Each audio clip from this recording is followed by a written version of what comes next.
আমাদের মতো প্রবাসীদেরকে সবাই বলে ঈদ এসছে, বোনাস দাও, বোনাস দাও, প্রবাসী ভাই, প্রবাসী ভাই।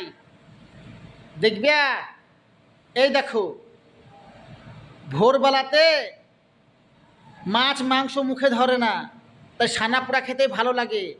একটা বেগুন কিনতে গেলাম মার্কেটে, তা 2 টাকা 38 পয়সা দাম। এই দেখো 2 টাকা 38 পয়সা দাম। তা 2 টাকা 38 পয়সা তো নিবে না মার্কেটে, 2.5 টাকায় নিবে, 12 পয়সা ধরে নেবে। গরিবকে সবাই মারে। তা 2.5 টাকা মানে ইন্ডিয়ান 60-62 টাকা হচ্ছে, 60 টাকা 62 টাকা হচ্ছে একটা বেগুনের দাম। তাহলে একটা 60 টাকা একটা 62 টাকাতে একটা বেগুন কিনে যদি খাই, আমি পুড়িয়া সেনা খাই, তাহলে পরে শুধু বেগুন সেনাতে তো আর ভাত খাওয়া হবে না, আরও লাগবে অন্য কিছু।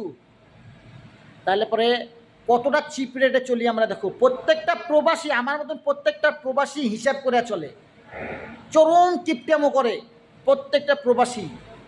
শুধু আমি বলে না, প্রবাসী মানুষই কিপটে হ্যাঁ চলে। তাই কিপটে হ্যাঁ চলে বলে দেশে পয়সা পাঠাতে পারে, আর দেশের লোক শান্তিতে দুটা খেতে পারে। প্রবাসীদের অবদান বিএসএফের চাইতে কম না, কিন্তু আমাদের মতো প্রবাসীদের অবদান দেশের বিএসএফদের কিন্তু চেয়ে কম না। তারা যেমন দেশটাকে আগলে রাখে বুকের মধ্যে, আর আমরাও প্রবাসীরা দেশটাকে ভারসাম্য করে রাখি, বজায় রাখি, ব্যালেন্স রাখি, কিন্তু আমরা প্রবাসীরাই। তো সবাই সুস্থ থাকবেন, ভালো থাকবেন।